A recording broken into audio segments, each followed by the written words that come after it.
تو میرے عزیز اور دوستو، ان تمام احادیث کو پڑھ کر سمجھ کر یہ پتہ چلتا ہے کہ اس رات کی کوئی خاص عبادت اللہ کے رسول صلی اللہ علیہ وسلم سے منقول نہیں ہے۔ عمومی یعنی نماز پڑھنے کی اجازت ہے۔ اس رات میں آپ جتنی چاہے نماز پڑھ سکتے ہیں، جتنے چاہیں آپ قرآن پاک کی تلاوت کر سکتے ہیں، اور جتنا چاہے آپ ذکر و اذکار کر سکتے ہیں۔ کوئی مخصوص عبادت نہیں، اور اس میں آسانی بھی ہے امت کے لیے۔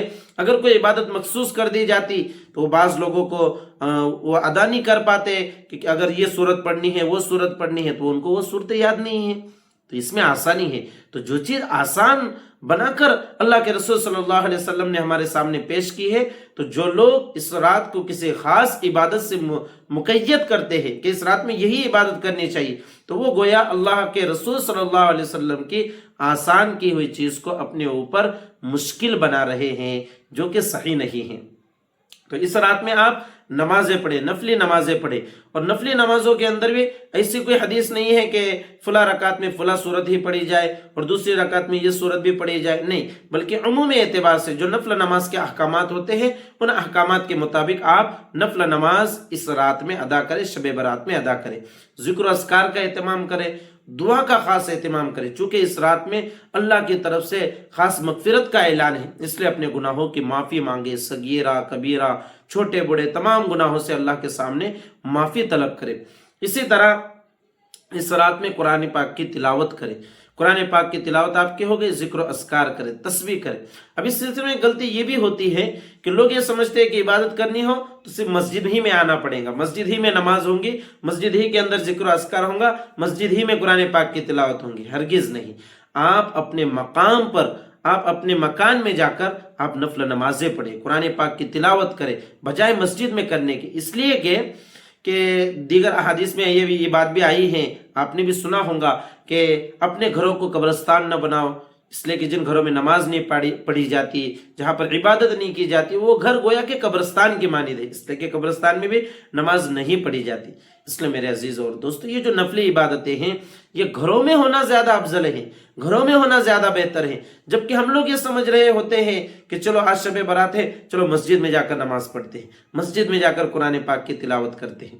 تو اس بات کا بھی خاص اہتمام ہونا چاہیے کہ اپنے گھروں کے اندر ہم عبادتوں کا اہتمام کریں۔ گھر میں عبادت کرنے میں فائدہ یہ بھی ہوگا کہ گھر کی مستورات جو آپ کی بیٹی ہے، جو آپ کی بیوی ہے، وہ دیکھیں گے تو وہ بھی انشاءاللہ عبادت کے اندر مشغول ہو جائیں گی۔ اسی طرح اس رات کی ایک عبادت جو کہ اللہ کے رسول صلی اللہ علیہ وسلم سے منقول ہے، حدیث شریف میں آیا ہے کہ اس رات میں، شب برات میں، اللہ کے رسول صلی اللہ علیہ وسلم جنت البقیع تشریف لے گئے، جو مدینہ کا جو قبرستان ہے وہاں پر آپ تشریف لے گئے۔ تو بعض لوگوں نے یہ کہہ دیا کہ اس رات میں قبرستان جانا سنت ہے یا مستحب ہے۔ دیکھیے، شریعت کے بارے میں ایک اصول ہمیشہ یاد رکھیے کہ جو چیز حضور صلی اللہ علیہ وسلم سے جس درجے میں ثابت ہو اسے اسی درجے میں رکھنا چاہیے۔ اب روایات کو پڑھنے سے، سمجھنے سے پتہ چلتا ہے کہ اللہ کے رسول صلی اللہ علیہ وسلم پوری زندگی میں صرف ایک مرتبہ اس رات میں یعنی شب برات میں قبرستان تشریف لے گئے ہیں۔ تو اس سے کیا پتہ چلا کہ اگر ہم بھی پوری زندگی کے اندر ایک مرتبہ اگر قبرستان تشریف لے جائیں گے تو ہماری یہ سنت ادا ہو جائیں گی، ہمیں ثواب مل جائے گا۔ اب اس کے برخلاف کچھ لوگ کیا کرتے ہیں کہ ہر شب برات میں قبرستان جاتے ہیں، ہر شب برات میں قبرستان جانے کو لازم اور ضروری سمجھتے ہیں۔ بعض لوگ اس کو سنت قرار دیتے ہیں، مستحب قرار دیتے ہیں۔ بعض لوگ وہاں پر جا کر کیا کرتے ہیں، چراغاں کرتے ہیں، طرح طرح کی بدعتیں کرتے ہیں۔ تو ایسا ہرگز نہیں ہونا چاہیے۔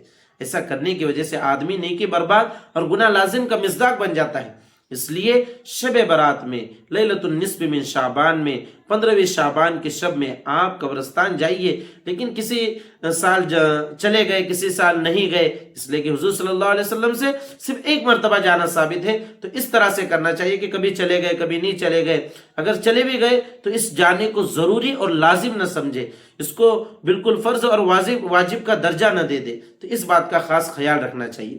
اب ایک عمل جو رہ گیا وہ ہے 15ویں شعبان کے دن کا، یہ دن کا عمل ہے، یعنی 15ویں شعبان کا روزہ۔ تو 15ویں شعبان کے روزے کے تعلق سے صرف ایک روایت میں آیا ہے کہ قوموا لیلتہا وصوموا نہارہا، کہ 15ویں شعبان کے دن کا روزہ رکھو، اور یہ روایت سندی اعتبار سے ضعیف ہے۔ لیکن چونکہ اس پورے مہینے کے اندر، شعبان کے پورے مہینے میں روزہ رکھنے کی عمومی فضیلت ہے۔ اور ویسے بھی اللہ کے رسول صلی اللہ علیہ وسلم کا اکثر معمول یہ تھا کہ آپ صلی اللہ علیہ وسلم ہر مہینے کی 13، 14، 15 یعنی ایام 20 کے روزے رکھا کرتے تھے۔ تو اس نیت سے اگر کوئی یہ سوچ کر کہ بھئی ویسے بھی شعبان کے مہینے میں روزہ رکھنے کی فضیلت ہے اور 15 شعبان یہ ایام 20 کے دنوں میں سے ایک دن ہے، اگر کوئی 15 شعبان کا روزہ رکھ لے تو یہ جائز ہے، اس میں کوئی حرج کی بات نہیں ہے، اس کو یہ ثواب حاصل ہو جائے گا۔ لیکن پھر یہاں پر یہ بات بھی یاد رکھے کہ اگر کوئی روزہ نہ رکھے تو اس کو برا بھلا کہنا اور اس کو معیوب سمجھنا یہ بھی غلط بات ہوتی ہے۔